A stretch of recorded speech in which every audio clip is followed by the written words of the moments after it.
Que Colombia enfrenta una nueva ola de ataques terroristas. En la ciudad de Cali, en menos de una semana, se han reportado 3 ataques con granadas. Vamos a ver. En menos de una semana se reportaron 3 ataques con granadas en la ciudad.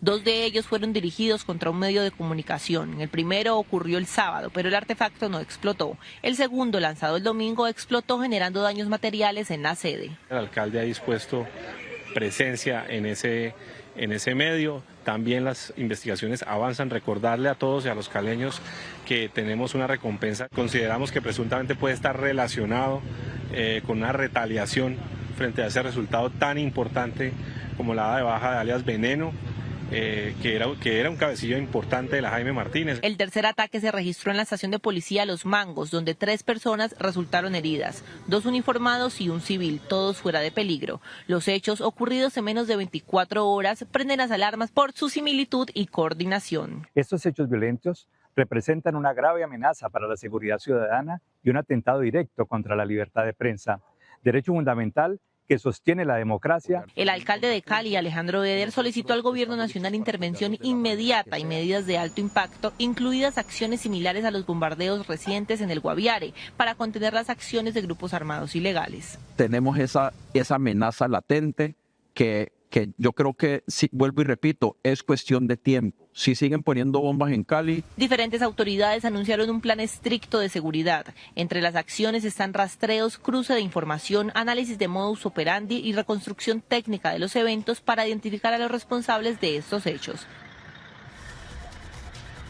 Una situación bastante complicada la que está enfrentando Colombia, obviamente, con esta ola de atentados en Cali. Y hay que recordar que hace unos días en otras regiones de Colombia el gobierno del presidente Petro autorizó bombardear los lugares donde se encontraban los disidentes de las FARC, remanencias de diferentes grupos terroristas, y ya un informe de la Defensoría ha confirmado que al menos 5 niños han muerto en estos ataques. Claro, el gobierno de Petro ha dicho, bueno, esto es culpa de los disidentes, que ellos están reclutando niños para convertirlos en niños soldados. Pero claro, hay otras personas que le dicen que ustedes no realizaron un estudio de inteligencia para saber si había menores, si había personas secuestradas, o sea, lanzaron bombas a discreción sin saber quién estaba ahí. Claro, y ahora hay todo un tema.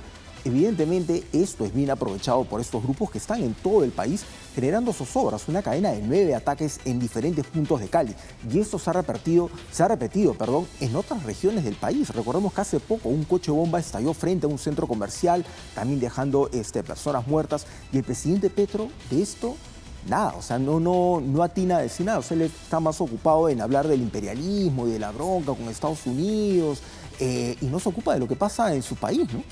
Y eso en un contexto electoral, además, porque Colombia entra a elecciones, es capitalizado por muchos candidatos que no es que tengan necesariamente un plan, una idea de cómo gestionar o resolver esta situación, pero en medio del terror que naturalmente sienten hoy miles de colombianos, prometen el oro y el moro y terminas creyendo en estas propuestas populistas que te van a salvar, ¿no? Y de pronto empiezan estas propuestas de el Bukele colombiano, porque todo Bukele se vuelve el símbolo de, y lo asocias al país donde quieren postular, ¿no?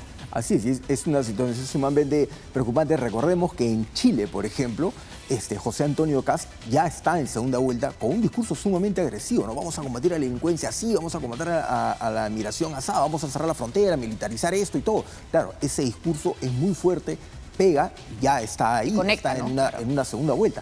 ¿Qué es lo que puede ocurrir en Colombia? Bueno, puede ocurrir algo muy parecido, que tengas un candidato que te plantee, bueno, vamos a exterminar a todos estos disidentes, vamos a combatir. Más parecido a Duque, ¿no? Claro, vamos a hacer todo esto, y ahí la cosa puede tornarse mucho más compleja, porque estás teniendo gobiernos que están preocupados en apagar sus propios incendios, cuando lo que necesitamos probablemente sea una articulación de toda la región para combatir al crimen organizado, que sigue avanzando rápidamente y se ha extendido muy rápido y muy bien.